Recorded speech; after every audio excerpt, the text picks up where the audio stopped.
al fin es lo mismo, ¿no? Bueno, pero todo lo que hacemos debería tener una razón. A ver, los cristianos hacemos cosas, ¿verdad? Cosas de cristianos. ¿Alguien me puede decir como qué cosas hace un cristiano? Un ejemplo. ¿Cuál? Orar, venir, congregarse, venir al culto. ¿Qué más? Cantar, ayunar. Esas cosas son las que se supone que debe hacer un cristiano, ¿no? A veces podemos agarrar orar, y oro en la comida, o si es que ora, no sé. Sino en la iglesia, palomear, ayunar cuando no me dan comida. No, ahorita vamos a ver esas cosas que hacemos, debe tener un propósito.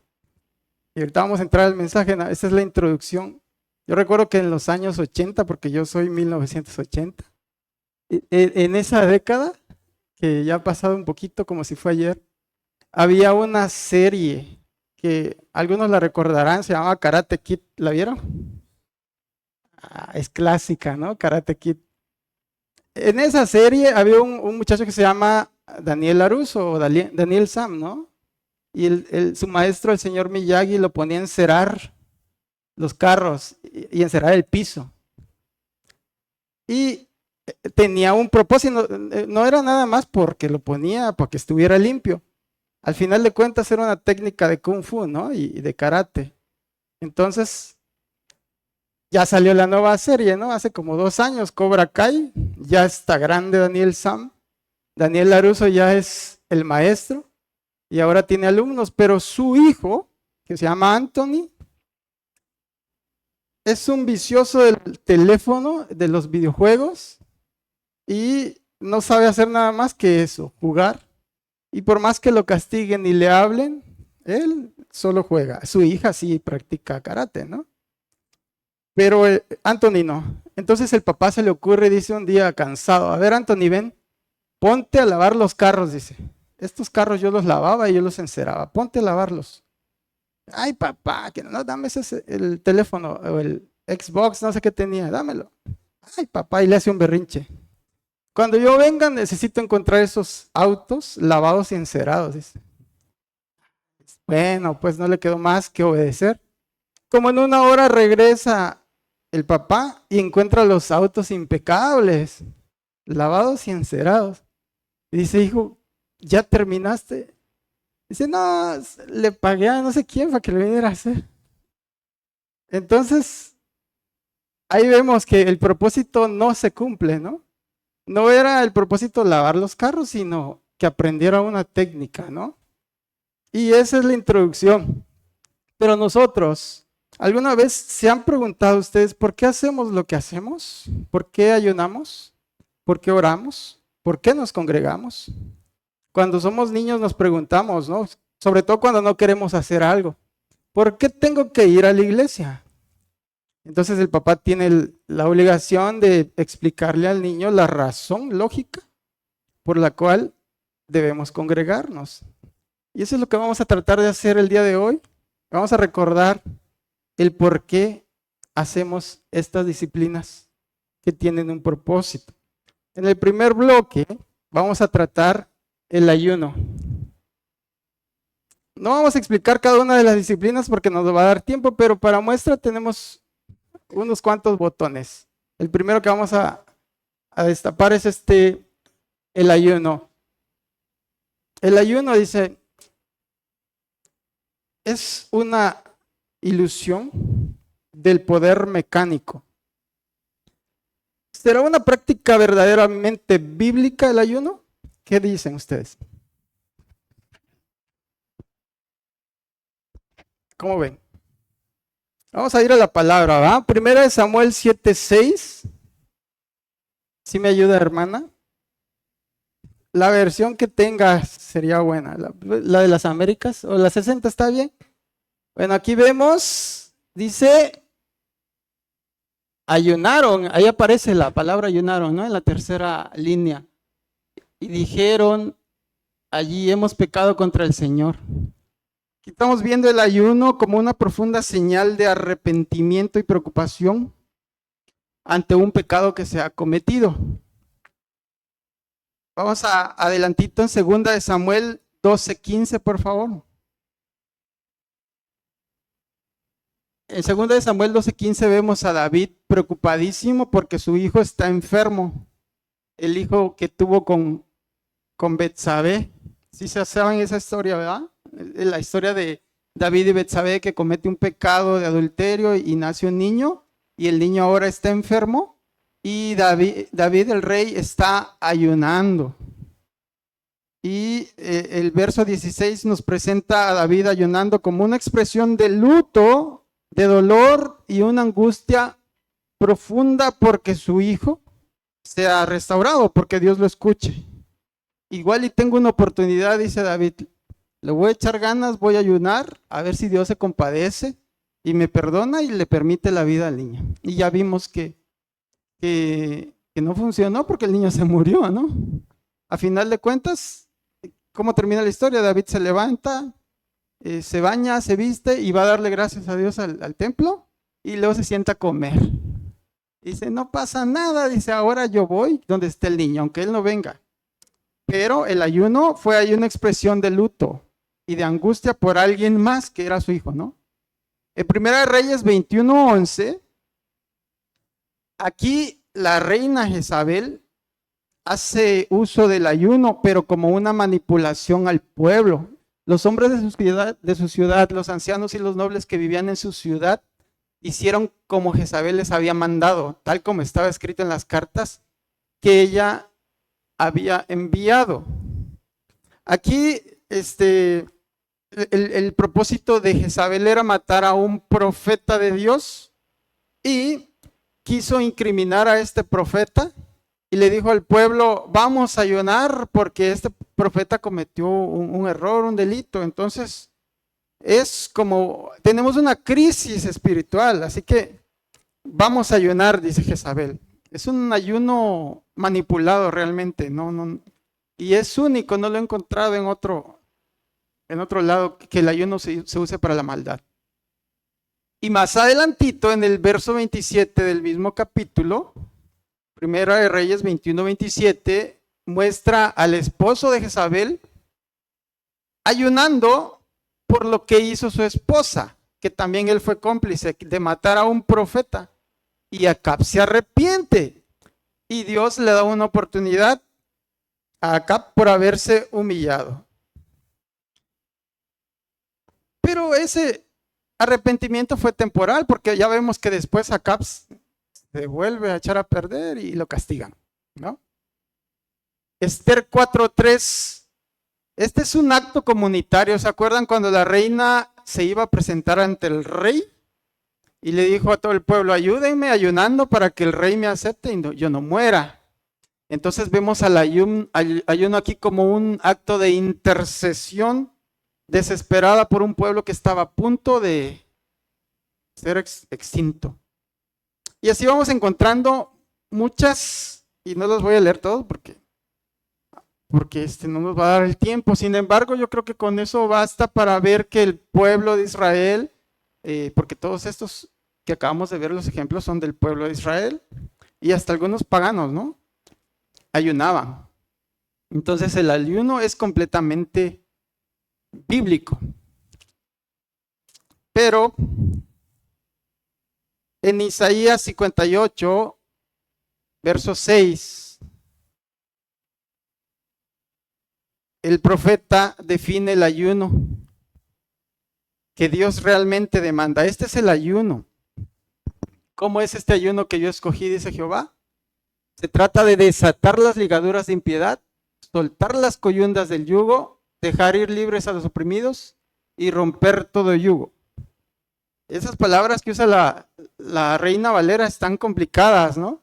Pero ahorita vamos a ir ligando este texto con algunos ejemplos para que nos quede más claro, porque así es el lenguaje de la Biblia, es algo como muy técnico. Vemos también que Jonás ayunó, Daniel ayunó, pero también en el Nuevo Testamento encontramos el ayuno.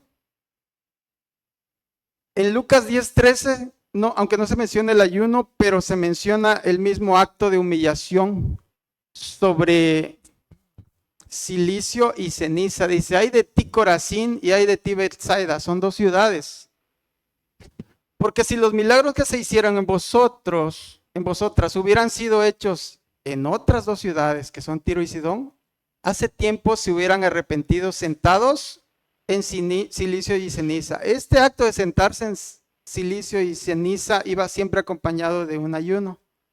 Y ahí ya estamos en el Nuevo Testamento, son palabras de Jesús hablando de que cuando uno se quiere arrepentir, ayuna y hace cosas de humillación, ¿no? Pero conforme avanzó la historia, ya llegamos todos esos fueron del Antiguo Testamento y llegamos al Nuevo, ¿ah? A mí me enseñaron que cuando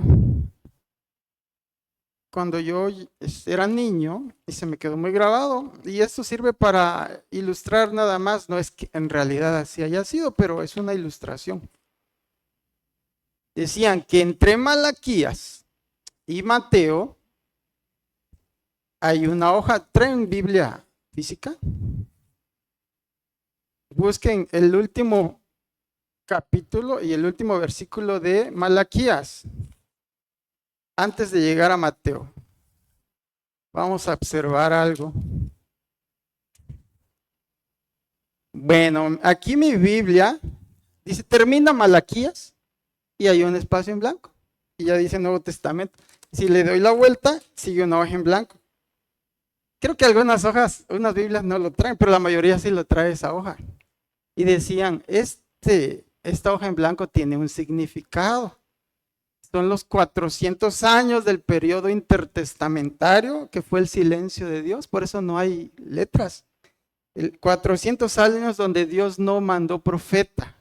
Entonces, el pueblo de Israel, que era el pueblo escogido de Dios, seguía ayunando en ese periodo intertestamentario, pero lo hacían en forma de luto, y su luto era ese precisamente: Dios nos abandonó, Dios ya no nos escucha, tanto que ni ha enviado profeta. Entonces ayunaban así sobre silicio y ceniza, como lamentándose.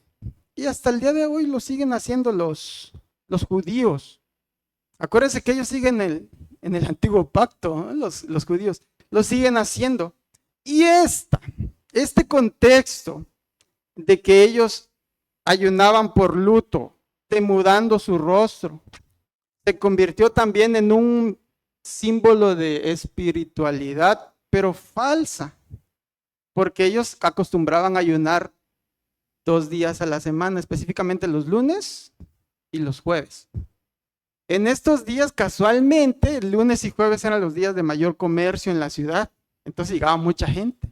Ellos aprovechaban para ponerse en las esquinas o en las plazas y hacerse muy espirituales, ¿no? O sea, su rostro así, sin maquillaje, te quitaban todo el maquillaje que podrían. No había maquillaje como el de hoy, ¿no? Pero trataban de aparentar una falsa piedad. Se veían más espirituales. Entonces, ya llegamos al contexto inmediato de Mateo 9:14, si me apoya, hermana.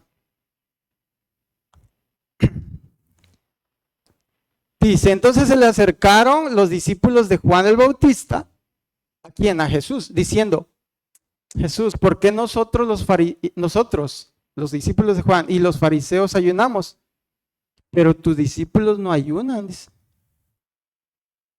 Los discípulos de Juan cuestionaban a Jesús, ¿por qué nosotros sí ayunamos y tus discípulos no? ¿Han conocido a gente así? Yo sí, hermanos, una vez estábamos en una vigilia y no vino alguien del grupo de alabanza.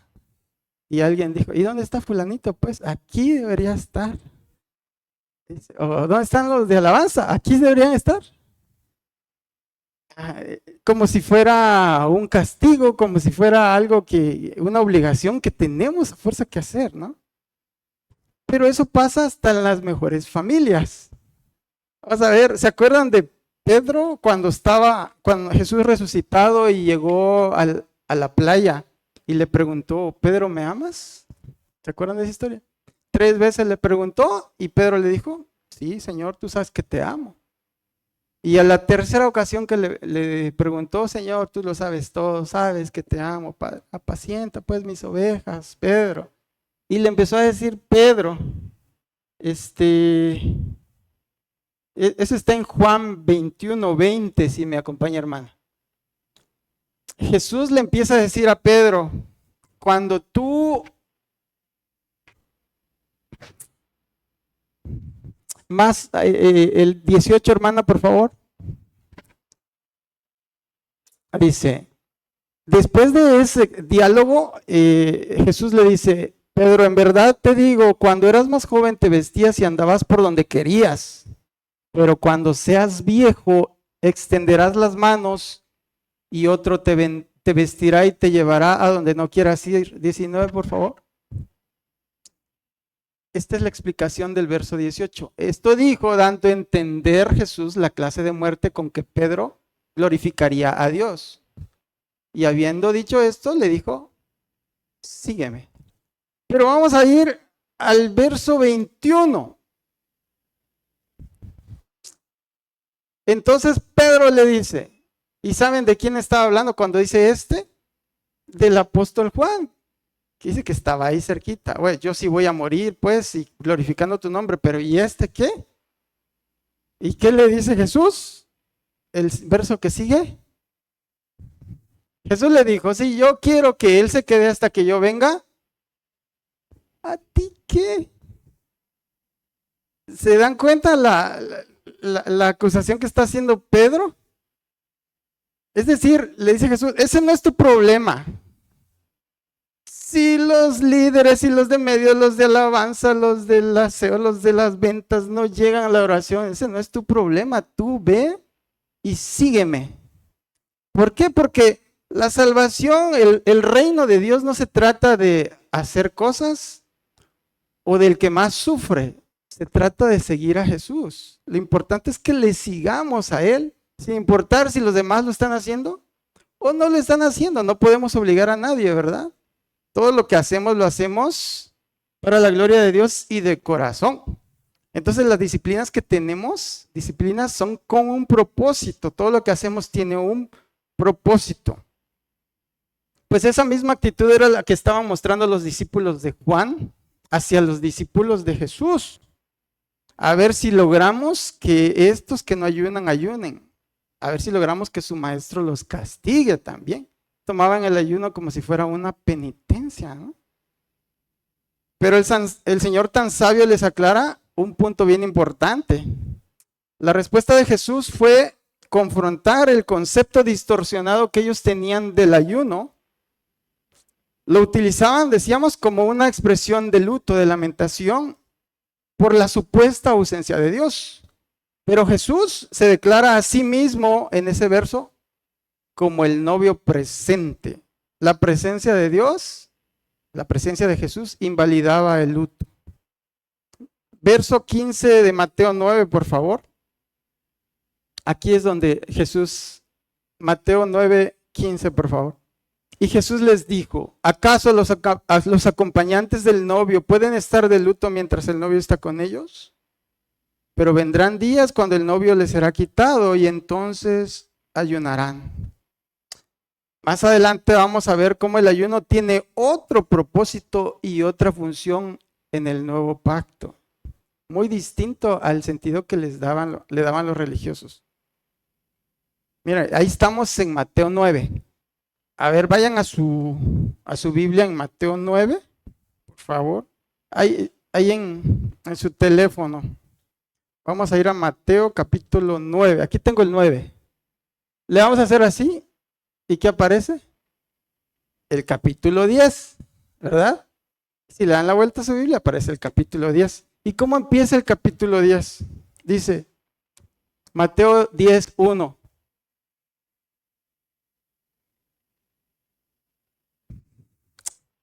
Mateo 10, 1, que dice, entonces llamando a sus 12 discípulos, Jesús les dio autoridad sobre los espíritus inmundos para que los echasen fuera y para sanar toda enfermedad y toda dolencia.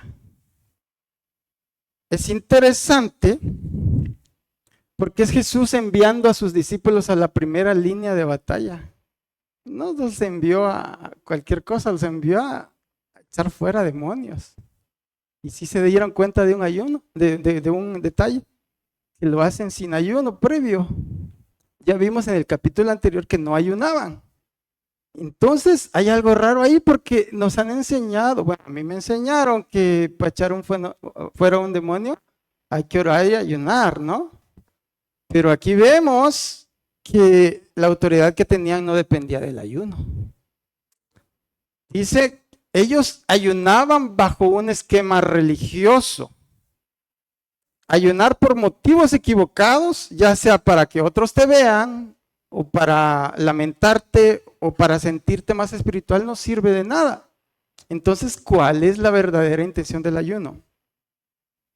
Dice Mateo 17:21, hablando de aquel joven endemoniado, pero esta clase o este género no sale sino con oración y ayuno. Entonces, ¿a qué se refería Jesús con esto, ¿no? Con esta declaración? El ayuno y la oración, según Jesús, no es una fórmula para activar el poder de Dios. El ayuno es una disciplina de desapego de nosotros mismos que trae como consecuencia el crecimiento de nuestra fe. El ayuno sirve para que nuestra fe vaya creciendo.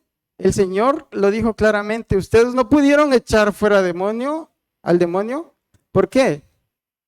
Por vuestra poca fe, por su falta de fe es que no pudieron. Y ese género de falta de fe solo sale con oración y ayuno. La ausencia de fe se supera precisamente con las disciplinas espirituales. En la medida que practiquemos nuestras disciplinas espirituales, nuestro yo interior irá menguando. Decía el apóstol Juan, es necesario que yo mengue, pero que él crezca. Y así vamos a ir menguando a través de las disciplinas espirituales. El ayuno es la mejor fórmula para menguar. Porque cuando nosotros ayunamos, hermanos, ya no ponemos nuestra confianza en nosotros, ¿verdad? A ver, decía por ahí un pastor, dice, cuando tú vas en el desierto y vas sin agua y sin comida y te presentan a un hombre, uno como hombre, te presentan en el desierto una muchacha muy bonita y una torta y un vaso de agua, ¿qué eliges? Si tienes un montón de hambre, eliges la torta, ¿va? Y el agua. Entonces, cuando nosotros menguamos, ya nuestra carne se va debilitando. Pero en otras circunstancias, uno escogería la muchacha bonita. Yo a mi esposa, a ninguna otra, ¿bien? Pero los solteros pueden escoger otra cosa, porque esa es nuestra tendencia natural hacia el pecado, ¿no? Vamos a ver esta enseñanza del ayuno aplicada en nuestra vida diaria. La primera fase es caracterizada por la presencia de Jesús. Aquí en esta situación del endemoniado vemos que Jesús está con ellos y él mismo les envía y les da la autoridad para echar fuera un demonio. Entonces, la autoridad que tenían los discípulos en el capítulo 10, verso 1, cuando los envió a echar fuera demonios, no estaba basada en sus disciplinas espirituales ni en su confianza en sí mismos, sino estaba basado en la autoridad que Jesús les dio. Entonces no dependía de ellos. Por eso es que funcionó. Porque aunque ellos no tenían la fe suficiente, Jesús los había enviado, ¿verdad? Más adelante les dice, ustedes tienen que trabajar en eso para que puedan hacer eso cada vez que yo les envíe. No siempre voy a estar con ustedes. Entonces ejercítense ustedes y ustedes lo podrán hacer cuando dejen de confiar en ustedes y aprendan a confiar en mí. Eso es lo que dice Jesús. La segunda fase es cuando fallan. Jesús les muestra que no pueden tratar las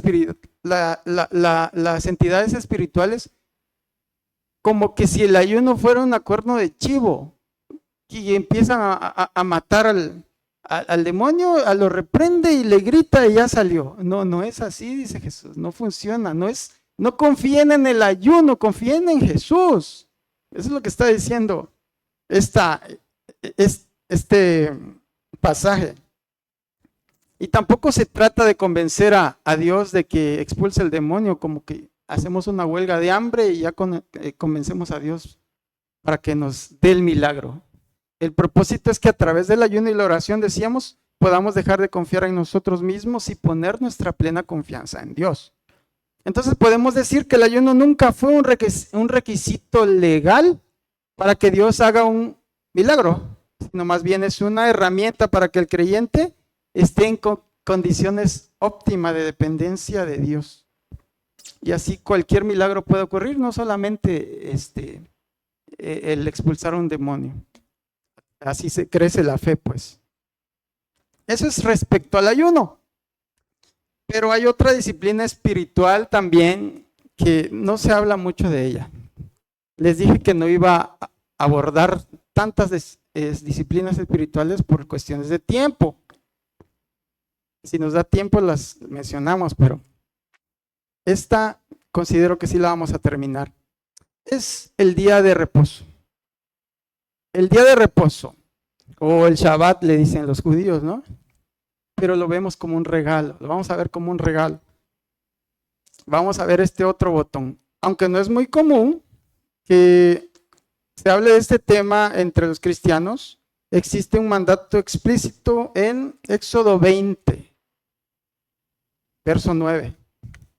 Y dice así: 6 días trabajarás y harás toda tu obra.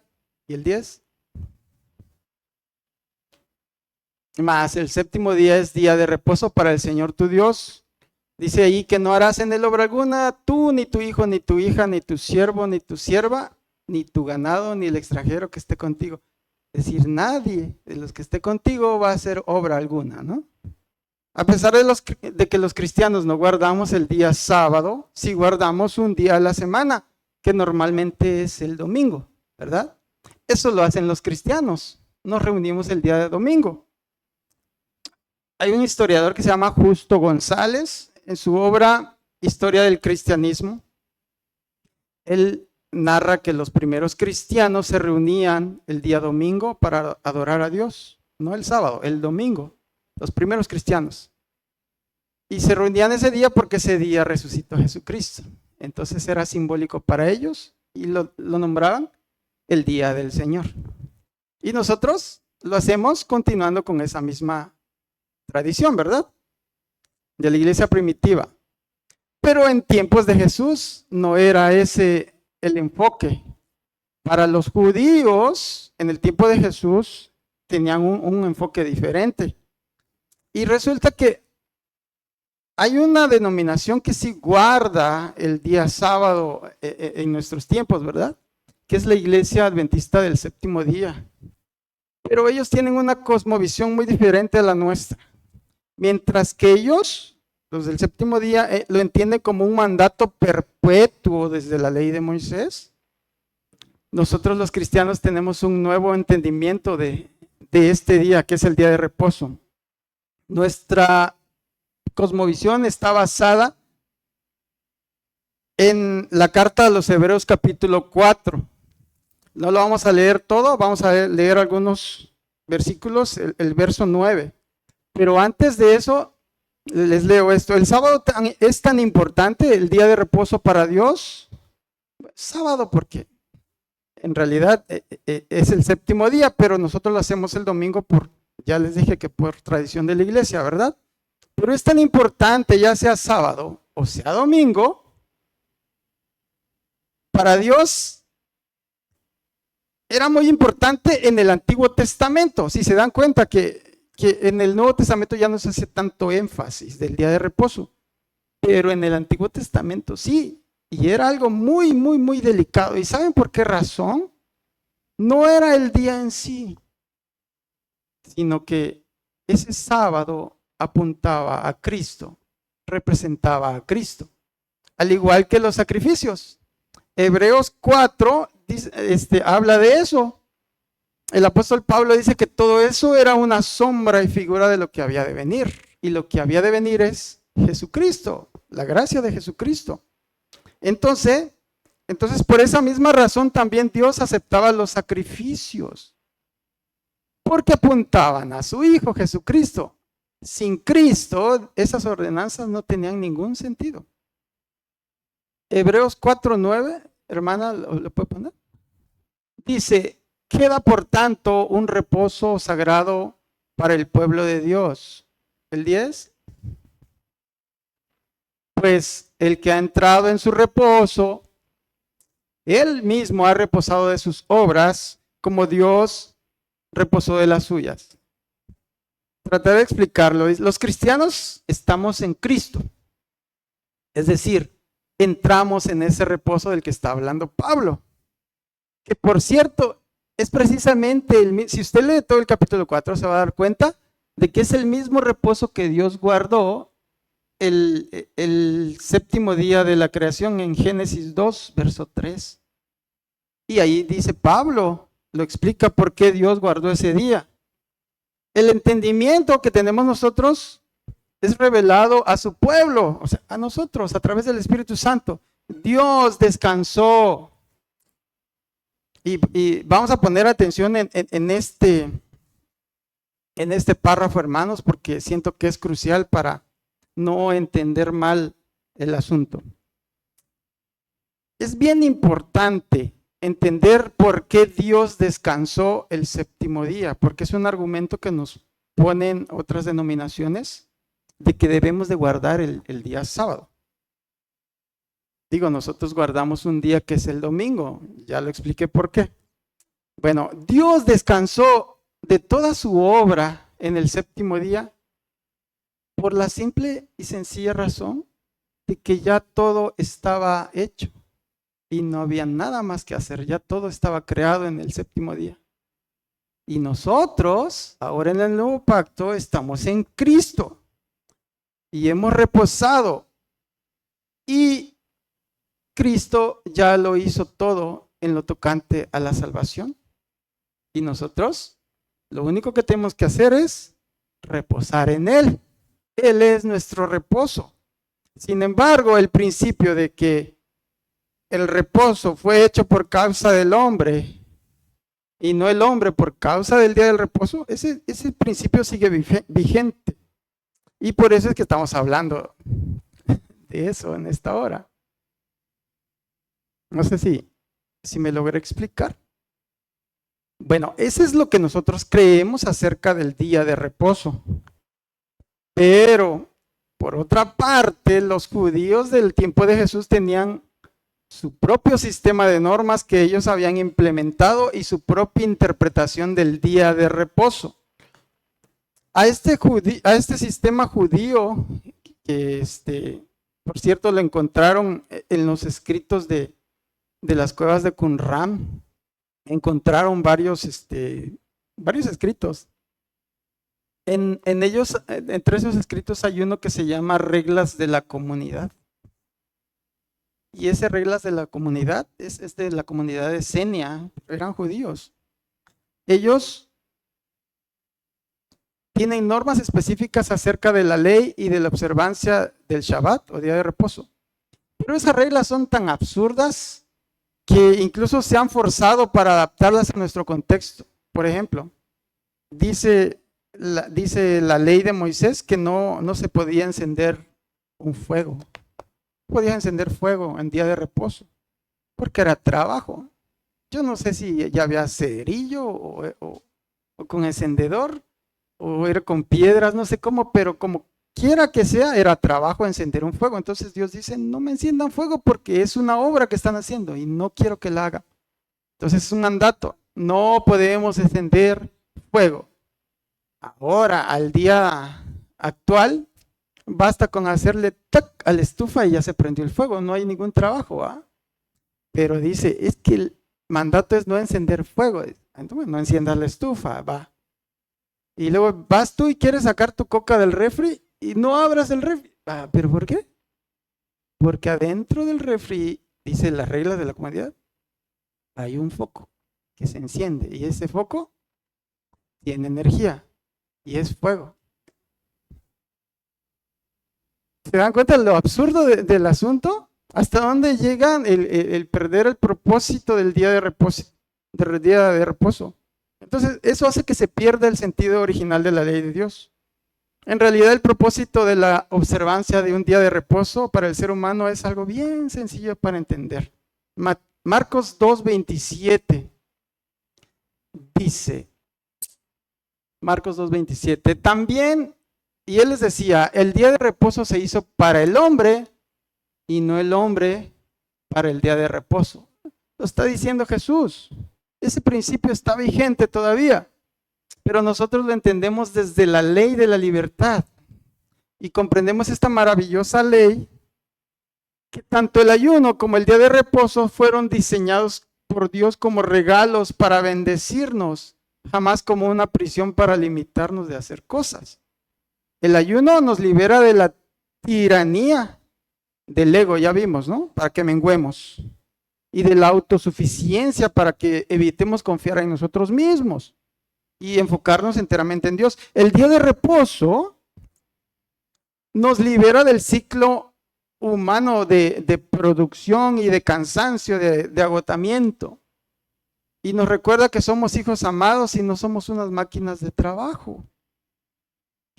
Al final, esa libertad requiere de mayor discernimiento para no caer en lo mismo que caían los fariseos. Vamos a ver ya las aplicaciones y con esto vamos a ir terminando. No sé qué tiempo llevo, no me di cuenta que hora empecé. Pero si quieren le seguimos. Mentira, no vamos a seguir. Sigamos hablando del día de reposo. Porque si no, ahorita van a reposar todos y ¿qué voy a hacer? Bueno, para vivir un verdadero día de descanso bajo los principios del reino, debemos entender 3 dimensiones. La primera, el día de reposo requiere de una preparación previa. Entonces, si nosotros venimos el domingo como día de reposo, que lo tomamos, pero dejamos un montón de pendientes en nuestra casa, en nuestro trabajo, o donde sea, nuestra mente ¿dónde va a estar? Pensando en el frijol, dijeran, que dejaste cociendo, o en la ropa que dejaste, o en lo que sea. Pero si nos organizamos, entonces vamos a poder venir y dedicarnos ese día a Dios, a nuestra familia, a meditar en Él. Vamos a quitarnos el estrés de la semana, ¿no? Y esto sería ya un acto de libertad y no de negligencia. Esa es